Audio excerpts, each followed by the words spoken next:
네, 여러분 안녕하세요. 네, 이 시간에는 우리가 그 어린 왕자를 좀 살펴보려고 합니다. 여러분 그 앙투안 드 생텍쥐페리라고 하는 이 작가를 특징 지을 수 있는 그 두 단어를 키워드를 한번 제가 생각해 봤는데 비행과 지필, 네, 이 두 가지 키워드로 이 생텍쥐페리를 우리가 좀 파악을 할 수가 있을 것 같습니다. 우리 교재에 그 맨 뒷부분에 나와 있기도 하지만 이 생텍쥐베리의 이 어린 왕자는 물론 뭐 대표작이긴 합니다만 그 처음에 이제 그 첫 작품이 이 남방우편기라고 해요. 예. 그리고 이제 그 다음 작품이 이제 야간 비행인데, 여러분 제가 이제 그 펭귄 클래식이라고 해서 책을 가지고 있거든요. 근데 이 야간 비행 같은 경우는 여러분 이제 들어보신 분이 계시겠지만 이 앙드레지드라고 하는 사람이 아주 그 극찬을 합니다. 그 생텍쥐페리의 첫 작품인 남방 우편기도 좋아하지만 그 야간 비행을 훨씬 더 좋아한다라고 얘기를 하거든요. 근데 여러분 그 우리가 주간 비행이 있고 야간 비행이 있는데 그 어떤 지금이야, 예, 지금 뭐 워낙 그 항공 기술이 그 뭐 발달이 돼 있고 해서 이착륙 때만 뭐 이렇게 조종사들이 많이 신경을 곤두 세워야 하겠지만, 뭐 하여튼 뭐 저희가 뭐 잘은 모르지만 여하튼 간에 이제 공중 비행을 하고 그러면은 뭐 자동 항법 장치를 통해서 또 뭐 비행을 할 수 있고 그러지만 옛날에는 전혀 그렇지가 않았죠. 예. 그래서 이제 그 항공 회사들이 이 속도 경쟁을 한다는 얘기를 하면서 이 앙드레지드가 이제 이 그 야간 비행의 이 서문에서 이제 이런 얘기를 하는데, 그 리비에르라고 하는 사람이 이제 그 야간 비행에서 훌륭한 지도자로 나오거든요. 근데 우리에게 속도 경쟁이란 죽느냐 사느냐의 문제이다. 낮 동안 철도나 선박에 비해 앞섰던 것을 밤마다 까먹기 때문이다. 그렇죠. 정말 그렇게 해서 우리 그 생텍쥐베리도, 예, 뭐 불시착하고 또 마지막에 이 사람의 실제 삶도 뭐 의견들이 분분합니다만 이제 뭐 격추당했다 뭐 이렇게, 예, 얘기들도 하고 그러는데, 하여튼 그 우리는 이제 이 생텍쥐베리의 어린 왕자. 근데 여러분들이 아마 집에 뭐 몇 권씩은 가지고 계실 거예요. 네, 이 생텍쥐베리의 어린 왕자를 읽어보시지 않은 분은 제가 봤을 때 단 한 분도 안 계시지 않겠나. 뭐 감히, 예, 그렇게 제가 말씀을 드릴 수 있을 정도로, 예, 뭐 신약 성경 뭐 만큼이나, 예, 그 세계 각종 언어로 번역된 책이 이제 이 어린 왕자다라고 할 정도니까는요. 예. 하여튼 우리는 여러분 이 생텍쥐베리가 이 비행하고 또 지필 이 두 가지 키워드를 가지고 우리는 한번 들어가 볼 텐데요. 제가 여러분한테 안내문에도 말씀을 드렸는데, 사실 어린 왕자는 우리 이제 현대 문명에 대한 비판이면서요, 또 인간성에 대한 비판입니다. 이 부분들을 우리가 찾아낼 수가 있죠. 아무래도 이제 6개의 이제 소혹성들이 있는데 거기에 이제 거주하고 있는 인물들의 면면을 보면 생텍쥐베리가 우리에게 그 현대 문명이 어떤 사람들을 낳았는지, 예, 그런 것들을 돌아볼 수 있는, 그래서 어른들을 위한 동화다라고 하는 찬사가 끊이지 않는 이유도 사실은 거기에 있죠.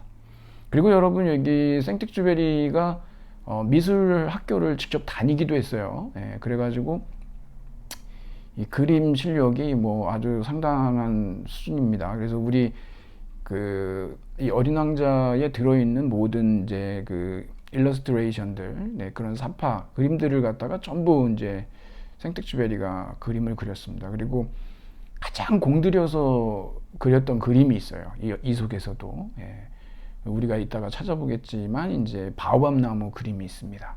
가장 공들여서 그렸다라고 합니다.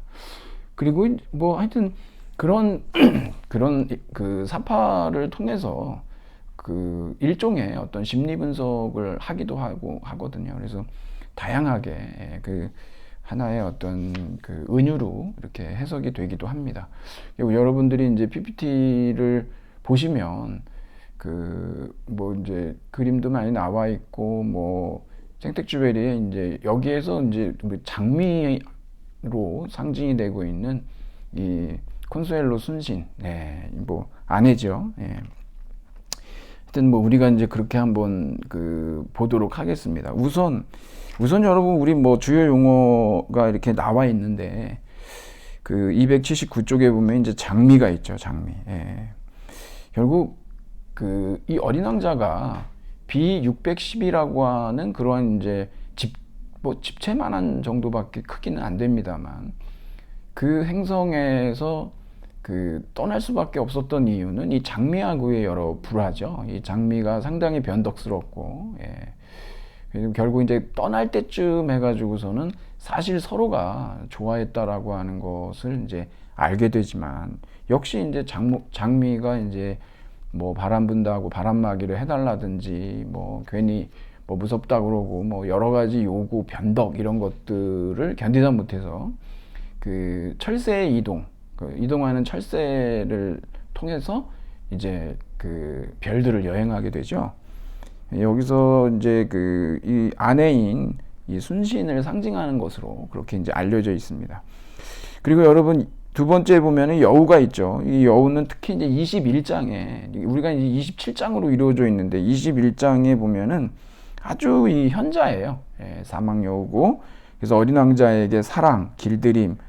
요즘에 이렇게 자꾸 이렇게 뭐 그루밍 성범죄 때문에 예전엔 그런 의미가 아니었는데 뭐 길들인다 그러면 썩 그렇게 좋게 들리지가 않습니다. 근데 그렇지 않았을 때만 해도 이 어린 왕자에서 이 길들인다라고 하는 이 의미는 상당히 우리가 자주 쓰는 표현들이었는데 조금 하여튼 그렇죠.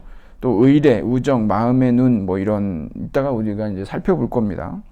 마음으로 보여야만 잘 보인다. 중요한 건 눈으로 보이지 않는다라고 하는 거. 예, 눈은 장님이다. 이런 얘기를 하거든요. 그리고 여러분 3번으로 가보면 이 바오밥 나무가 있는데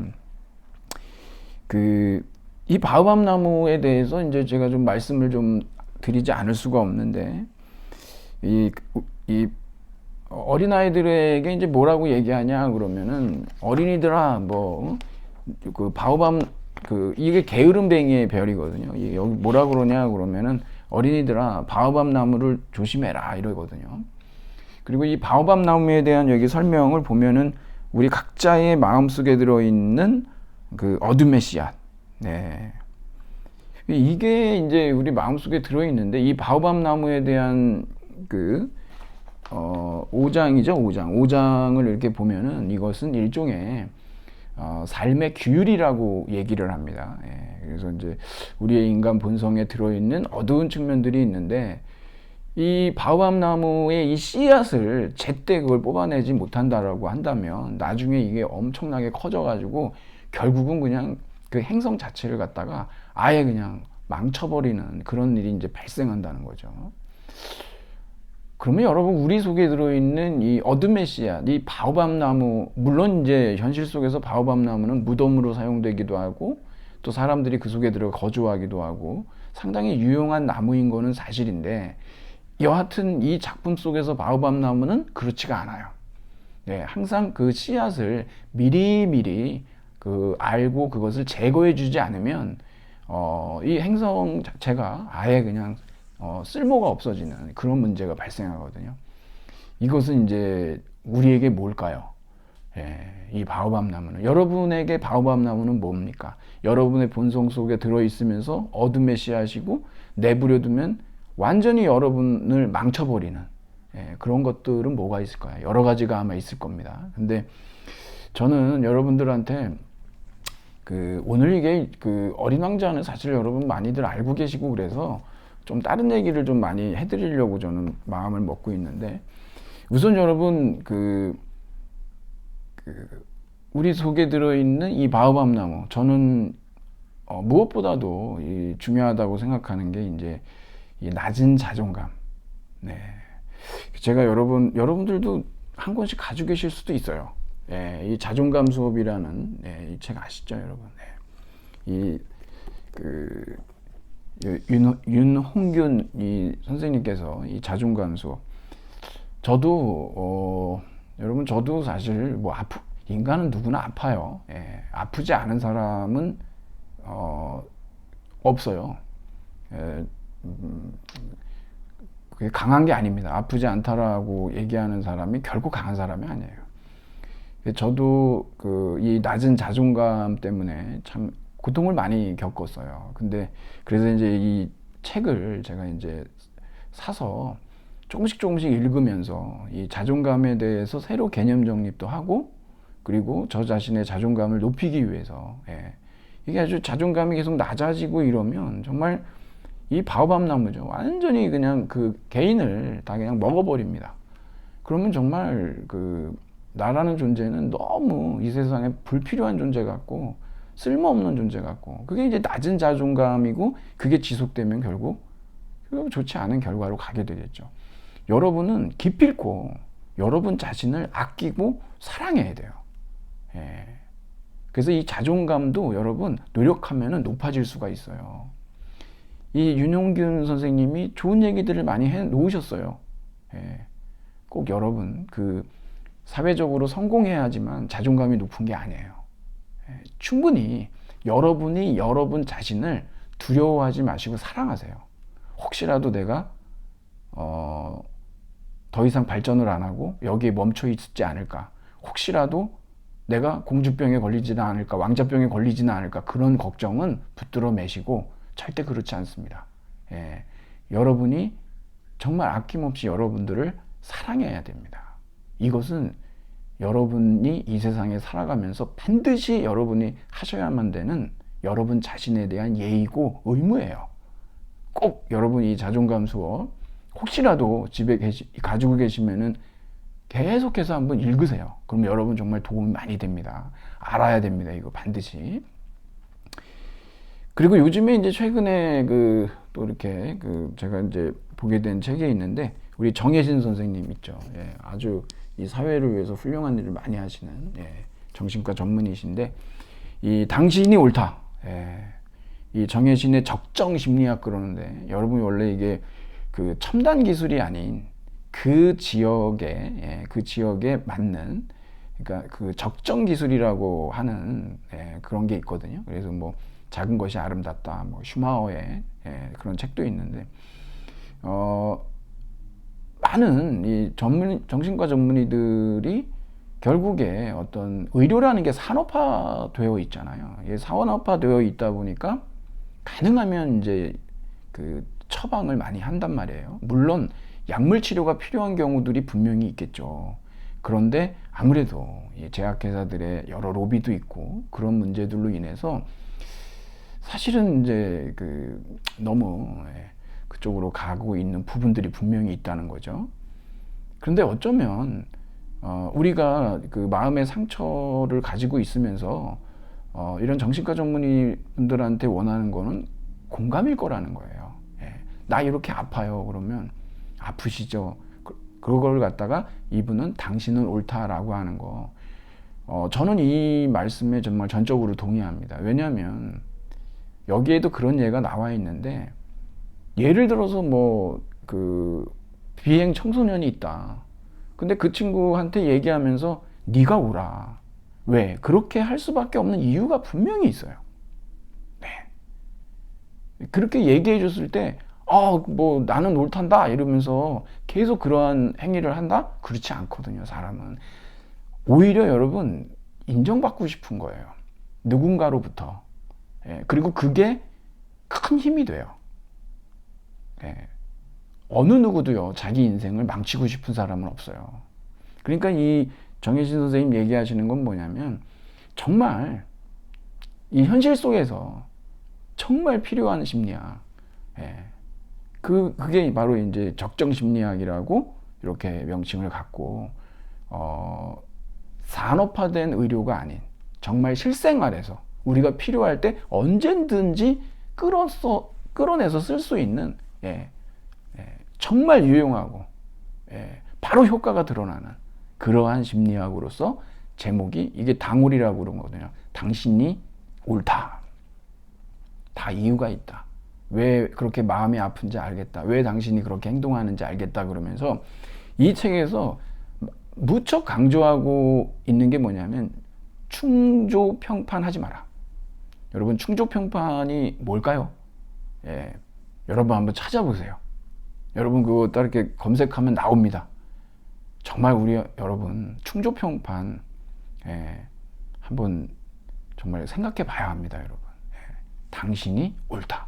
그러니까 여러분이 이렇게 제가 두 가지 책을 좀 소개를 해드렸는데 이게 바로 여러분 정말 밥암나움의 씨앗이에요.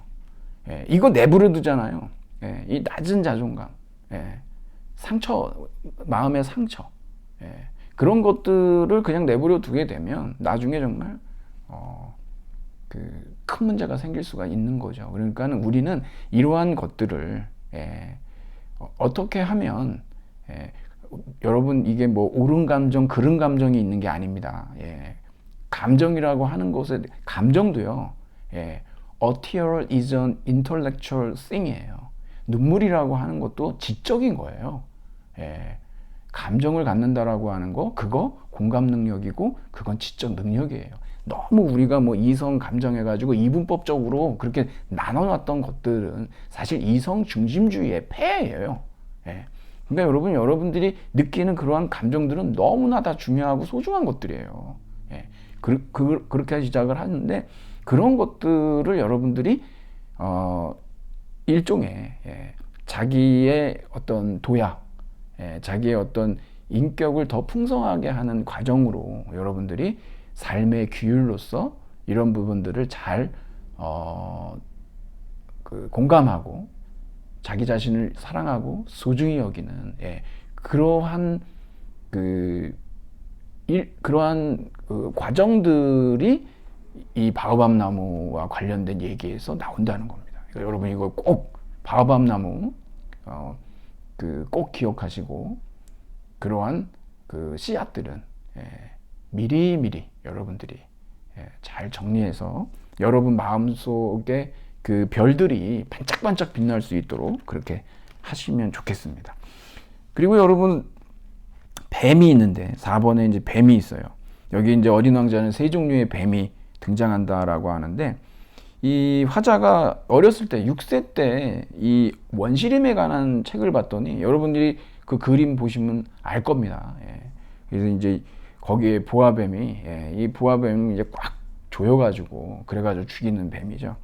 그래서 이제 이 보아뱀이 이제 뭐 생쥐 같은 거 이렇게 잡아먹으려고 하는 거 그림을 이제 보고서 이 사람이 이제 처음으로 자기가 1호 그림을 그려요. 여러분 1호 그림이 있고 2호 그림이 있잖아요. 1호 그림은 뭐냐 그러면 속이 보이지 않는, 그러니까 이 코끼리를 이 보아뱀이 먹어버린 거죠. 그래가지고 그걸 속이 안 보이는 그림을 그리고 사람들한테 보여줬더니 무섭지 않냐 그랬더니 무슨 얘기냐, 모자가 뭐가 무섭냐 이래서 그 속이 보이는 또 그림을 그렸죠. 그림 2호입니다 그거. 하지만 이제 어른들은 그런 거 쓸데없는 거 하지 말고 좀 이제 돈 되는 거 해라. 그래가지고 이제 화가의 꿈을 접고 조종사가 됐다라고 이제 얘기를 하지 않습니까? 그러면서 이제 나중에도 그 그림들을 보여주고 그러지만 어른들이 좋아하는 건 뭐라 그러죠? 숫자죠. 숫자를 좋아한다. 이런 것들이 이제 현대 문명에 대한 비판인 겁니다. 결국은. 자, 그런데 여기 이제 뱀이 처음에 책에서 봤던 보아뱀이 있고 직접 그린 또 보아뱀이 있고 그리고 사막의 뱀이 있어요. 제가 여러분한테도 그런 말씀을 드렸는데 여러분 우리가 이 동화가 있고 반동화라고 하는 게 있어요. 동화라고 하는 것은 해피엔딩으로 끝나죠, 여러분. 그걸 동화라고 그래요. 반동화는 뭐냐 그러면은 정말 비극으로 끝나죠. 슬픈 동화를 반동화라고 그래요. 여러분 동화 같은 이야기이기도 한데 카프카의 변신이라고 하는 작품이 있는데 거기서도 그냥 그레고르가 죽어요. 아주 쓸쓸하게 가족들에게 버림받아서. 그래서 그것도 우리가 반동화라고 합니다. 근데 지금 우리 이 생텍쥐페리에 여러분 어린 왕자 읽으시면은 결론이 어떻게 되는지 아시죠? 예, 이 뱀이 있잖아요. 자기가 물면 왔던 곳으로 되돌아간다라고 얘기하는데, 예, 결국은 죽습니다. 죽었다는 얘기죠. 그래서 여러분 사실 이 어린 왕자의 이야기는요, 반동한데, 왜 반동하냐 그러면 어른들의 세계를 거부하고 어른으로 성장할 기회를 버리고 죽어버려요. 예, 너무 극단적인 방법으로 죽죠. 예. 그래서 이거는 어른이 되기를 거부했던 어떤 소년의 이야기, 이런 걸 뭐라고 그럽니까? 피터팬 증후군이라고 그러죠. 예. 반동합니다, 이게. 마치 그래서 이 작품은 뭐하고 같냐, 그럼 마지막에 그렇게 해서 가는 걸 보면은 굉장히 슬퍼요.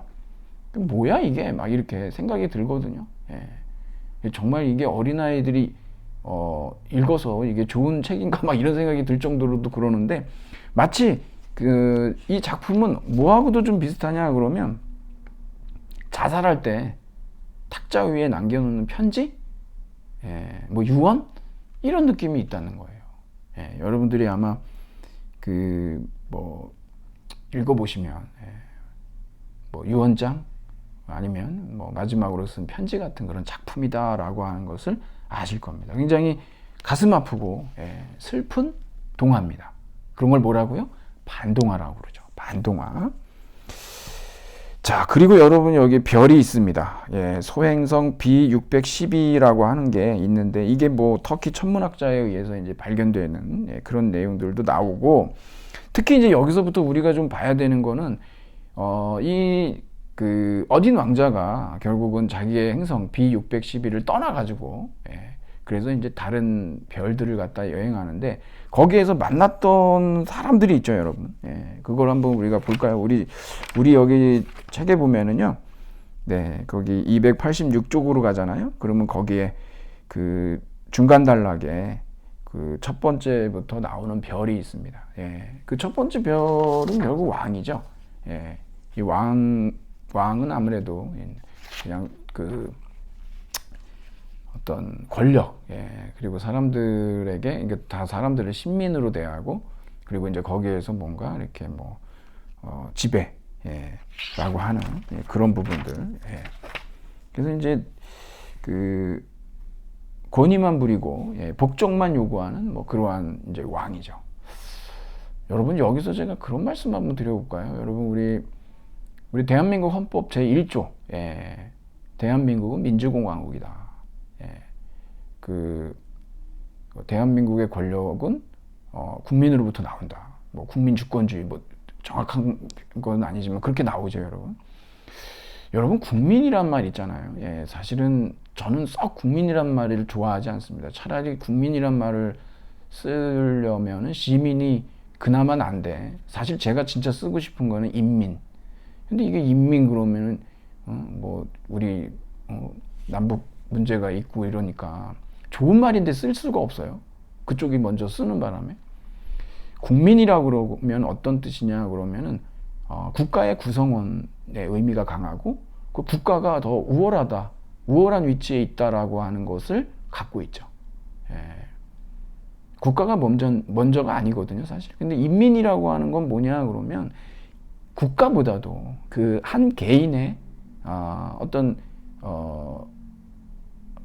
권리와 자유, 이런 게 이제 우선된다라고 하는 의미를 갖고 있단 말이에요. 그래서 정확한 표현, people은 사실 정확하게 인민이에요. 예. 그래서 국민보다 인민이 훨씬 좋은 말인데 그걸 쓸 수가 없어서 좀 안타까운데, 제가 왜 그러냐 그러면 우린 민주공화국이잖아요. 예. 우리는 전제 군주국이 아니죠. 왕이 다스리고 있지 않으니까. 예. 왕이 있지만 헌법에 의해서 통치한다 그러면 입헌군주제겠죠. 여기 등장하는 이 왕은요, 사실 뭐 혼자 있으면서 왕 노릇을 하고 있는데, 예, 뭐 여기에서 이제 뭐 복종과 어떤 지배, 예, 권력, 뭐 이런 것들을 계속해서 어린 왕자에게 요구하고 있죠. 이게 이제 첫 번째 이제 그 왕이 사는, 예, 그러한 별이 되겠고, 두 번째 별에 갔더니 여기는 뭐냐 그러면 허영쟁이. 뭐 지금으로 얘기하면 뭐 연예인, 뭐 다른 사람들에게 굉장히 어떤 영광이라든가 어떤 인정이라든가 뭐 이런 것들을 이게 뭐 찬사 이런 것들을 받으려고 하는. 예. 그리고 이제 세 번째 별에는 술꾼이에요. 예, 사실 여기 이제 이 사람은 자신이 술을 먹고 그 술 먹은 거 부끄러워서 그걸 또 잊으려고 또 술을 먹는, 이 정도 되면 뭐냐 그러면 알코올 중독이라고 볼 수가 있는데, 사실은 이게 술꾼만 얘기하는 것이 아니고 그러니까 많은 그 여러 가지 중독자들이 있지 않습니까 이게. 예. 그러니까 이제 그런 부분들을 이제 그 얘기하고 있는 것이죠. 예. 이렇게 이제 별들을 그 여행하면서 이 어린 왕자는 항상 마지막에 어른들은 이상해라는, 어른들은 정말 이상해라는 말을 하죠. 그리고 이제 네 번째 별에 가보면 이 사업가가 살아요. 이 사업가는 뭐냐 그러면 뭐든지 다 계산하고 소유 관계로만 보는. 네. 여러분 그러니까 어떤 현대 문명에 대한 비판이고 인간성에 대한 비판이라고 왜 우리가 이게 어른들을 위한 동화다라고 하는 이유를 조금 아시겠죠, 여러분? 그리고 다섯 번째로 가면은 점등인이 나오는데 이 사람은 가로등 켜는 사람이에요. 어린 왕자가 친구로 사귀기에 가장 그래도 적절한 사람이다라고. 근데 너무 그 행성이 작아서 같이 있을 수가 없어서 또 떠나게 되는데 그나마 아주 착실한 공무원이다. 예. 뭐 친구로 사귀려면 이 사람이 제일 낫다라고 얘기를 하죠. 그리고 여섯 번째 별을 갔더니 여기에서 지리학자를 만나는데 이 지리학자라고 하는 사람은 이론만 밝혀요. 예. 정말 그 뭐라 그럴까요? 일종의 변하지 않는 것들을 추구하고 변하는 것들은 헛된 것으로 보고 그러는데, 예. 사실 정말 중요한 거는 변하는 것들인데요. 예. 이따가 제가 여러분한테 우리 뭐 니체 얘기를 좀 하겠습니다. 여기 이제 나오고 그러니까요. 여하튼 이렇게 해서 6개의 이제 소행성들을 여행을 하고 이 지리학자가 소개한 마지막 이제 지구로 온 겁니다. 지구에 왔다가 지금 이제 그 화가의 꿈을 버리고 조종사가 됐는데 이 조종사가 비행하다가 잘못돼서 사하라 사막에 불시착을 하게 되죠. 거기에서 이제 어린 왕자하고 서로 만나게 되는데 뭐 굳이 이런 얘기를 안 드려도 여러분들이 다 아시기 때문에요. 자, 뭐 그렇게 좀 보도록 하고, 여러분 여기에서 이 헌사가 있는데요. 이 레옹 베르트에게 이제 나는 이 책을 어른에게 바친 데 대해 어린이들에게 용서를 빈다 뭐 이러면서, 그래서 이제 마지막에 보면 어린이였을 때의 레옹 베르트에게 이렇게 얘기하죠. 그러면서 뭐 어른들도 처음엔 다 어린이였다 뭐 이런 얘기하고, 이렇게 이제 이런 헌사로 시작해서 이제 우리 이제 순서대로 보면은 이렇게 그 행성들을 이제 이렇게 다니게 되는 거죠. 자, 그러면 우리 이제 281쪽으로 오면 여러분 여기 사막이 있는데 이게 사하라 사막이죠. 여기에서 이제 어린 왕자를 만납니다. 예. 그리고 이제 사막은 도대체 무엇을 뜻할까? 예. 그러니까 제가 여러분한테도 그 질문을 좀 드렸는데, 우리 이제 21장을 읽어보면 이 어린 왕자와 여우의 이제 대화가 있죠. 예. 사막이 뭐고 거기에서 벗어나는 법은 뭘까? 네. 사막은 뭐 아무도 살지 않죠. 예. 사실은 많은 사람이 살고 있는 이 도시도 사막일 수가 있다는 거예요. 왜 사막일 수 있냐 그러면, 이렇게 많은 사람들이 살고는 있지만 이 사람들과 사람들 사이에 사실상 어떤 관계가 없는, 그러니까 우리가 길들인다라고 하는 것은 관계를 맺는 거고, 관계를 맺는다라고 하는 것은 서로 사랑 관계를 얘기하는 건데, 그래야 서로에게 특별한 존재가 된다라는 얘기를 하지 않습니까? 그러니까 사막은 어디에나 있는 거죠. 이 사막이라고 하는 건 뭐냐면 만남이 없고 관계가 없고, 그러니까 그 사람과 사람이 만나야 되는데 그렇지 못한 그러한 곳이 어느 곳이나 사막일 수가 있는 거죠.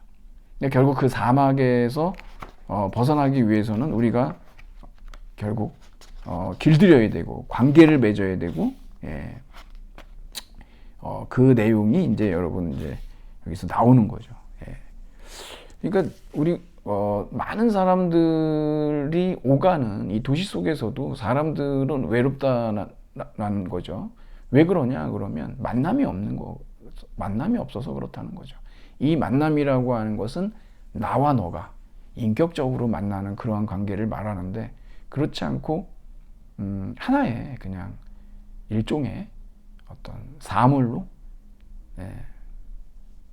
그렇게 만나게 되게 되면 외로운 곳이 될 수밖에 없다라고 하는 거죠. 거기에서 벗어나기 위해서는 결국 길들이고 사랑하고 이 방법밖에 없다라고 하는 것을 이제 얘기하고 있는 겁니다.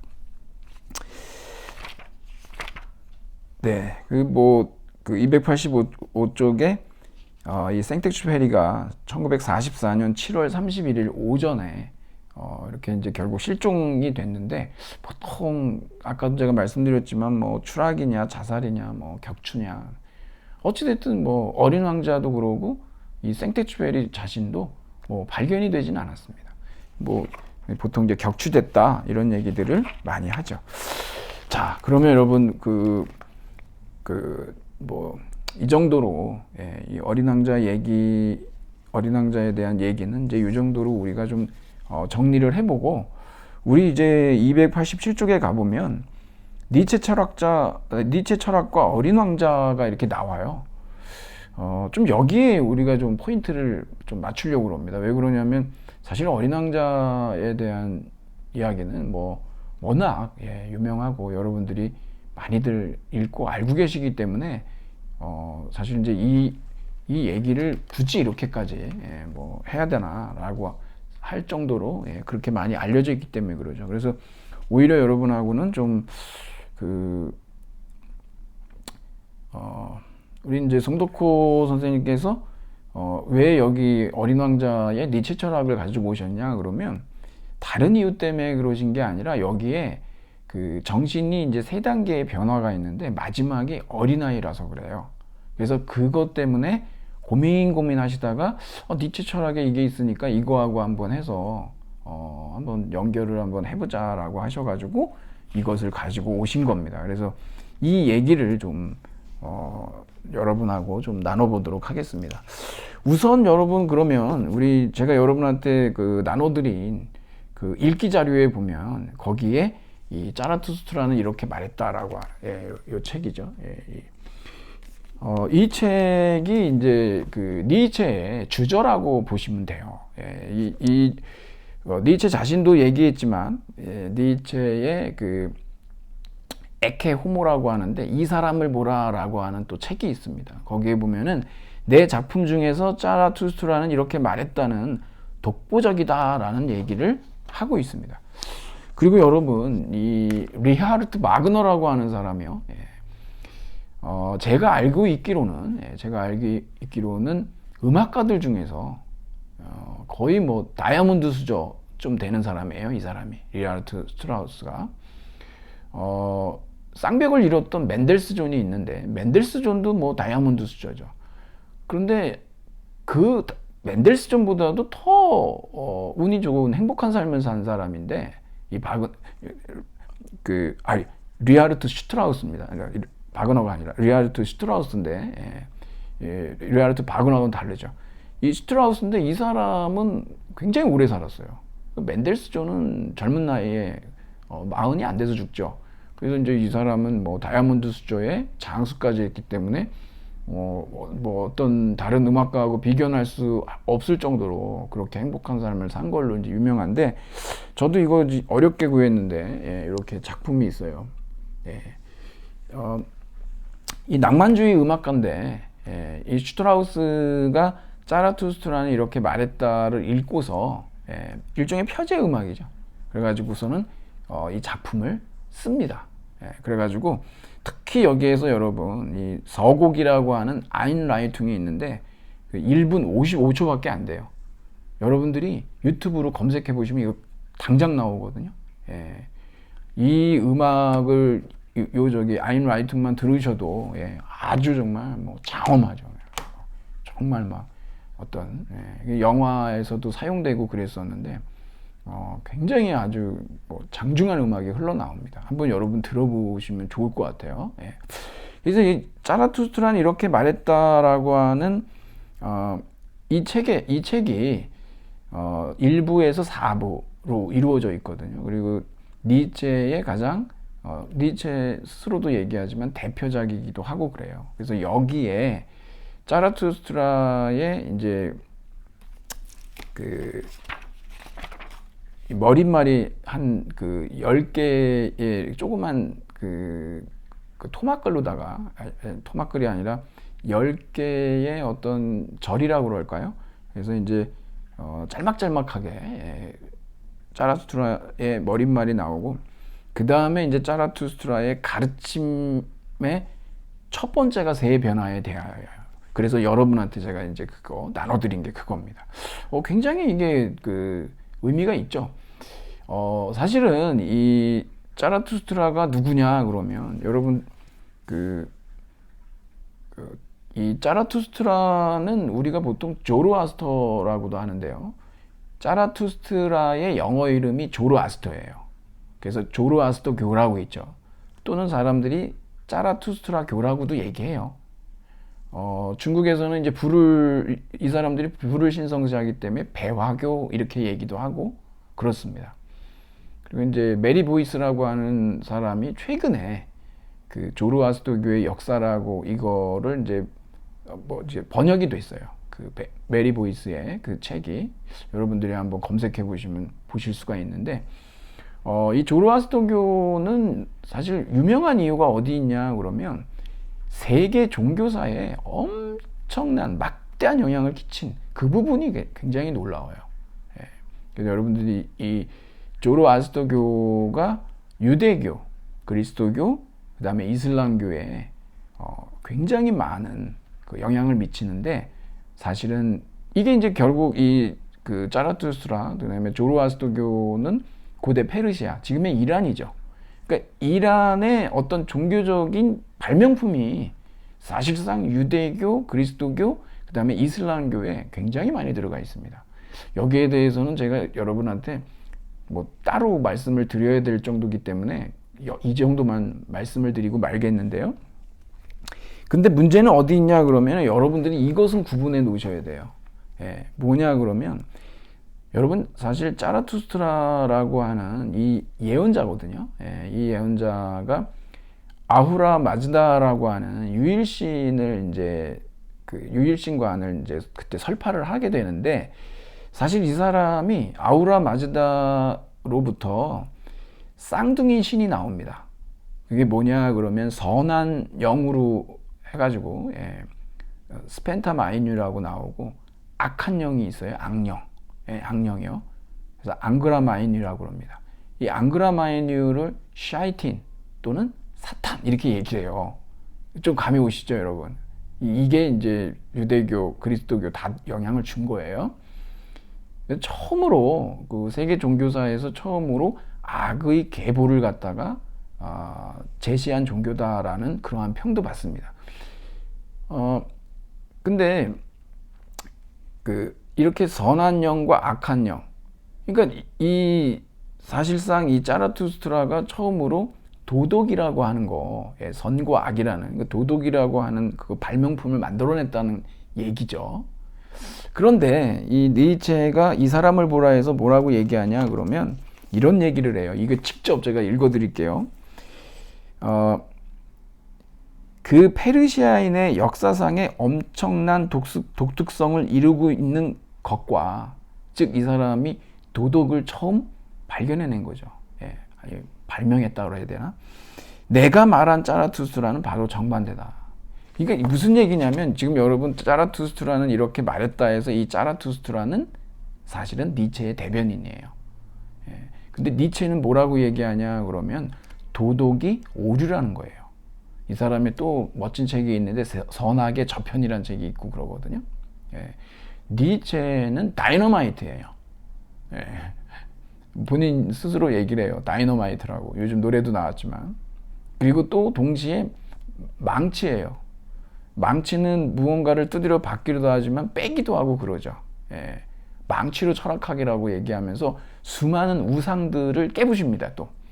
근데 그래서 이 자라투스트라도 뭐냐면 우리가 알고 있는 그 조로아스터교에서 처음으로 도덕이라고 하는 것을, 선과 악이라고 하는 것을 발명해낸 그러한 예언자가 아니고, 니체가 말하는 자라투스트라는 오히려 목적론을 부정하고 그 다음에 신의 죽음을 얘기하는 그러한 자라투스트라라는 거예요. 그러니까 여러분들이 여기에서 말하는 자라투스트라하고 역사상의 세계 종교 중에 조로아스터교의 창시자로서의 자라투스트라를 꼭 구별해 두셔야 된다라고 하는 말씀을 제가 드리고자 하는 겁니다, 이게. 자, 그러면 여러분들하고 우리가 제가 이제 여기 한번 이 책을 통해 가지고 여러분하고 한번 이 세 변화에 대해서 낙타, 그 다음에 사자, 어린아이, 이게 어떻게 변화하는지, 그리고 이 어린아이, 이 어린 왕자잖아요. 물론 이게 같진 않지만 여하튼 뭐 한번 해보는 거죠, 뭐. 그래서 이 단계들을 보면서 여러분하고 저하고 한번 조금 생각을 해보죠. 사실 니체는 뭐라고 얘기했냐 그러면은 이 사람을 보라라고 하는 책에서 자신이 그동안에 저술했던 책들의 핵심들이 뭔지를 얘기를 많이 해요. 자라투스트라는 이렇게 말했다 해서 거기에 핵심 사상은 뭐냐 그러면 영원 회귀 사상이라고 본인이 입으로 얘기를 했지만, 사실 이 책은 우리가 이제 알고 있는 보통 초인 사상이라고들 많이 번역을 했는데 지금은 그렇게 번역을 안 합니다. 그냥 원어를 써요. 위버맨시라고. 위버맨시.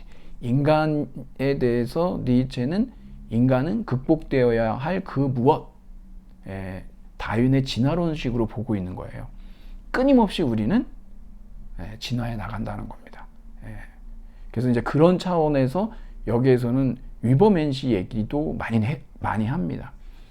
그뿐만 얘기하는 게 아니라 또 힘의 의지라고 그러죠. 인간이라고 하는 존재는요, 단순히 코나투스라고 그러는데 자기 보존의 욕구에서 그치질 않아요. 사실은 인간은 더 큰 힘을 욕망하게 되어 있습니다. 인간의 욕망은 그러니까 확장성에 있는 거죠. 그래서 이제 힘의 의지라고 하는 것도 아주 니체에게 중요한 사상이에요. 그러니까 여러분하고 제가 지금 말씀을 하면서 나눴던 게 뭐 영원 회귀라는 말도 나오고 어려운 개념이죠. 그리고 또 말씀드리는 게 위버맨시, 소위 이제 초인이라고 번역하지만 지금 번역을 안 하고 그냥 씁니다. 우리 이제 이 니체 연구자들이, 국내 니체 연구자들이 그렇게 하기로 얘기를 했습니다. 자, 그래서 위버맨시로 쓰고 또 힘의 의지도 있고, 그 다음에 이 니체에게 또 허무주의가 있어요.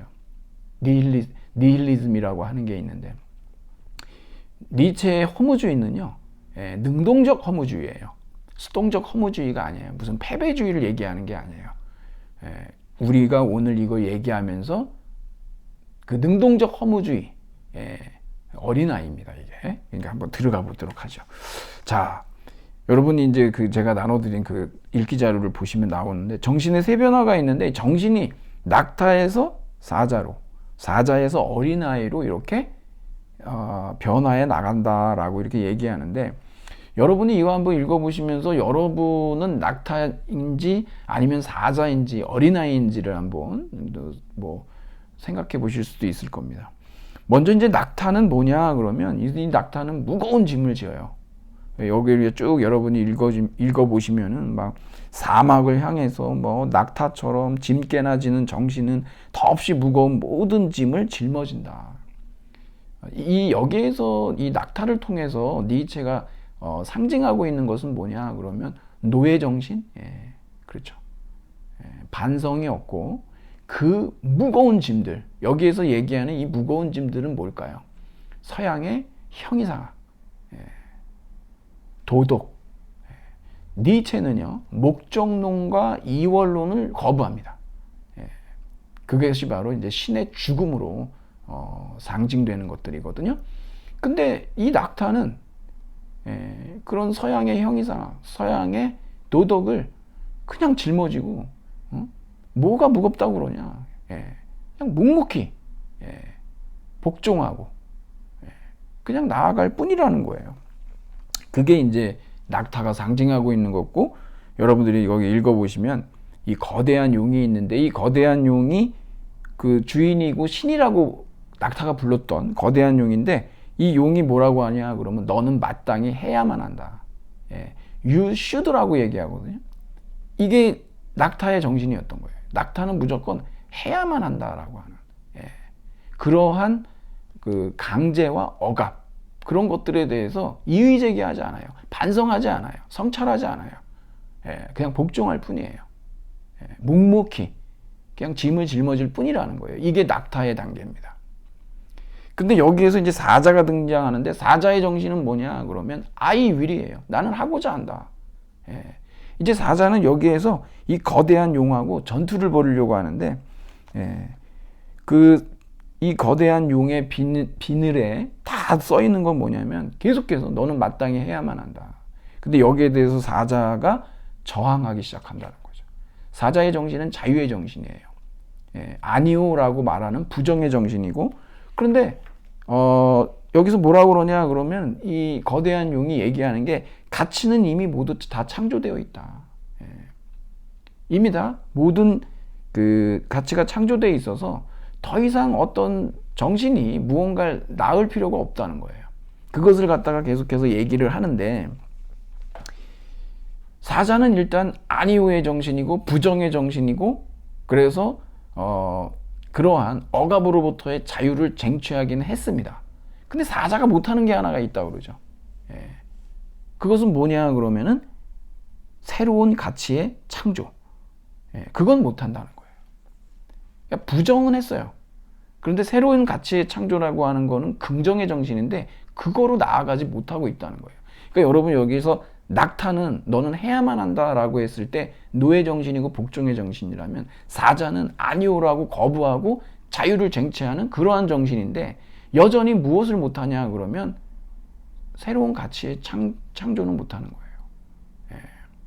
그러면 이 사자까지를 우리가 뭘로 볼 수 있냐 그러면 이렇게 볼 수 있죠, 여러분.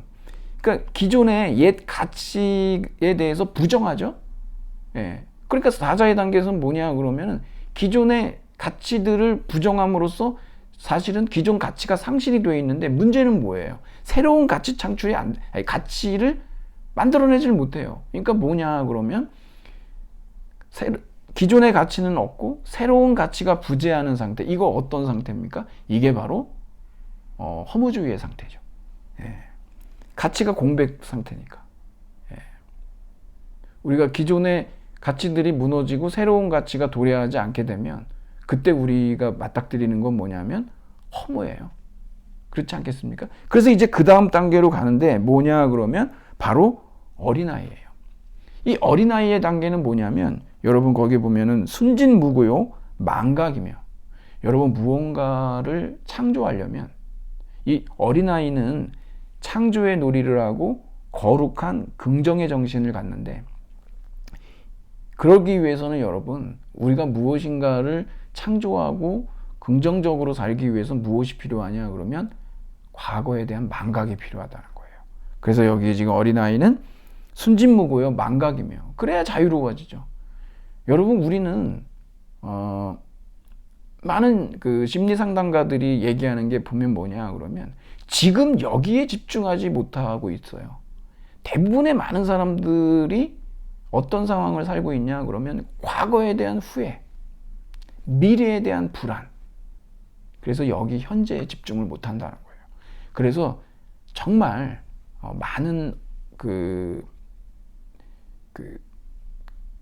상담가들이 아주 굉장히 훌륭하신 분들이 많죠. 그분들이 늘 얘기하는 건 뭐냐면 과거에 대한 후회와 미래에 대한 불안 때문에 여러분의 지금 현재를 망치지 마라 이거예요. 온전히 여러분이 현재에 집중해라 이거죠. 이거 굉장히 중요한 얘기입니다, 여러분. 많은 사람들이요 과거에 대한 후회와 뭐 그런 걸로 인해 가지고 계속 뭐 과거에 매여 있거나 아니면 미래에 그냥 불안에 휩싸여 있거나, 그럼 현재를 못 살아요. 불행감을 느낄 수밖에 없다는 겁니다. 그게. 사실상 과거는 지난 거고 미래는 아직 오지 않은 거라고 할 수 있지 않습니까? 우리는 오늘 현실을 잘 살아야 그게 결국 과거가 되고 그게 결국 미래가 되는 거지 않습니까? 집중을 그렇게 하라는 거죠. 그러니까 여기서도 지금 순진무고요, 망각이다. 이 어린아이는 굉장히 잘 살고 있는 거예요. 여러분 놀이터 같은 데서 보면 애들끼리 뭐 하다가 티격태격하고 서로 뭐 안 놀아 막 이랬다가도 조금 있으면 금세 또 같이 놀잖아요. 우리 집 가자 이러고. 그런 정신. 근데 우리 이제 나이 들고 어른이 되면 어떡합니까? 절대 얘기 안 하죠. 난 그 친구하고 그때 싸우고 난 한마디도 안 한 지가 10년 됐어. 막 이렇게 자랑한단 말이에요. 여전히 과거를 잊지 못하고 있는 거예요. 건강하지 않다는 거예요. The past is gone. 여러분 과거 지나간 거예요. 과거 지사예요. 괜히 그거 가지고 뭐 그렇게 할 필요가 없어요. 어차피 지난 거니까 잊어버리는 거죠. 그리고 새로운 시작이고 놀이고 제 힘으로 돌아가는 바퀴이고 최초의 운동이자 거룩한 긍정이다. 이 긍정이야말로 뭐냐 그러면 바로 니체가 얘기하는 능동적 허무주의예요. 이래야만 무엇인가 새로 창조할 수가 있다는 거예요. 이건 부정으로는 안 돼요. 아니오의 정신은 무언가를 창조하거나 긍정할 수가 없어요. 니체가 엄청나게 강조하는 게 뭐냐 그러면은 이 사람을 보라 해서도 이런 얘기하는데 진짜 멋있는 얘기거든요. 여러분 이거 좀 외워두시고 좀 적어놓으시면 좋은데 존재하는 것에서 빼버릴 것은 하나도 없으며 없어도 되는 것은 없다. 진짜 있는 그대로의 이 세상에 대해서 긍정하라는 겁니다. 그러면 여러분 고통, 절망, 슬픔 이런 거 나쁜 거 아니야? 그렇게 보면 안 된다는 거예요.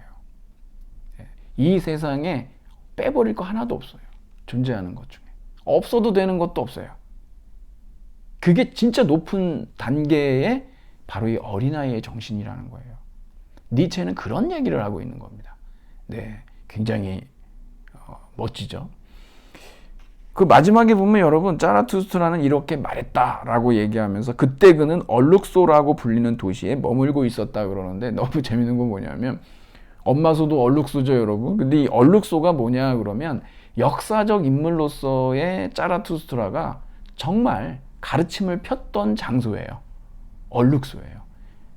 니체는 뭐 24살인가에 벌써 그 고전문화 교수가 되고 그 정도로 아주 천재적인 사람이었기 때문에 뭐 이런 어떤 뭐 아주 해박했죠.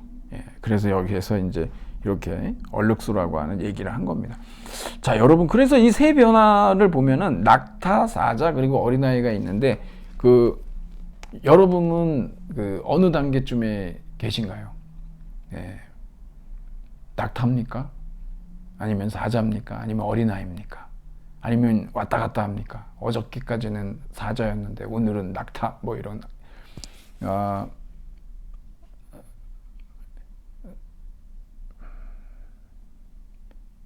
그러니까 니체는 그런 자라투스트라라고 하는 역사적인 자라투스트라라고 하는 그런 인물이 도덕이라고 하는 것을 발명해냈지만 그것이 오류라고 하는 거 그것을 니체는 자신이 쓴 이 자라투스트라를 통해서 이제 말하고 있는 것이죠. 진짜 멋있는 얘기입니다. 왜 그러냐면 여러분 도덕이나 윤리라고 하는 거 사회의 산물이거든요. 그래서 옛날 그리스 사회의 도덕하고 지금 우리의 도덕하고 달라요. 다 역사적인 거예요, 그게.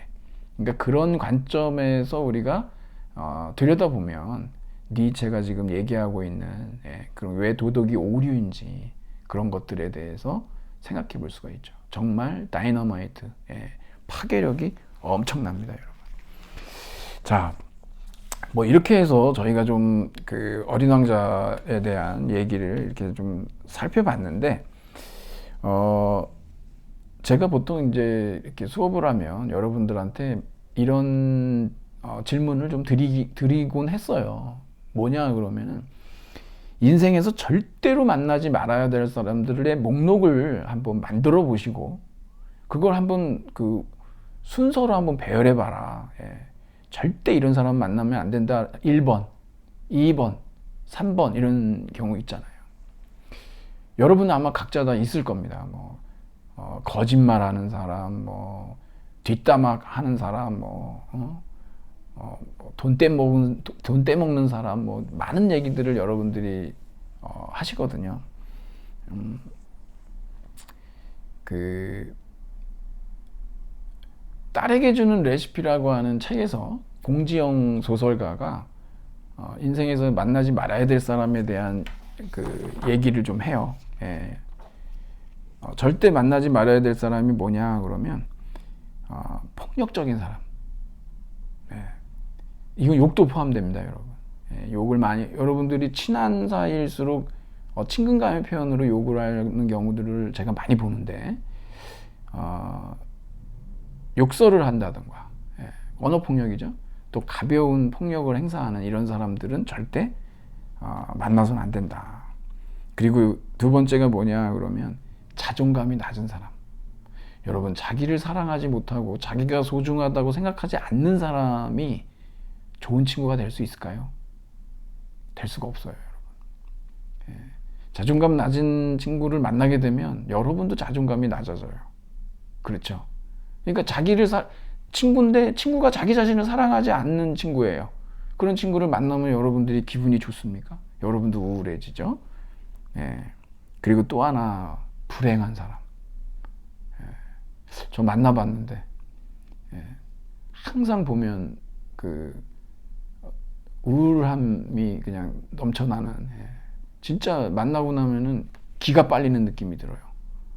항상 뭐든지 부정적이고 불평불만이 그렇게 많고 물론 여러분 제가 말씀드리는 거는 뭐냐면은 그 건전한 사회에 대한 사회적 비판 이런 것들을 뭐라고 하는 게 아니에요. 그냥 그 자기 인생에 대해서도 그렇게 그냥 불행하다고 생각하고 이런 사람을 만나면은 진짜 막 며칠 가죠. 그러니까 여러분도 그냥 제가 한번 여러분 그냥 마지막에 말씀을 드리는 건데 인생에서 절대로 만나지 말아야 할 사람, 폭력적인 사람, 자존감 낮은 사람, 불행한 사람. 이게 이제 공지영 소설가가 딸에게 주는 레시피에서 얘기했던 목록입니다. 여러분도 이렇게 목록을 만드실 수 있겠죠. 우리가 여러분 음식도 가려 먹어야 되듯이 사람도 가려서 만나야 돼요. 좋은 사람 만나세요. 만나면 여러분한테 막 힘이 되고 에너지가 넘칠 수 있는 좋은 기운을 여러분한테 줄 수 있는 그런 사람들, 그런 친구들을 여러분들이 만드셔야 돼요. 노력하셔야 됩니다. 그냥 저절로 되는 건 없습니다. 자, 오늘 이 생텍쥐페리의 이 어린 왕자 이 정도로 여러분하고 얘기를 좀 나누고 마치도록 하겠습니다. 네, 여러분 애쓰셨습니다.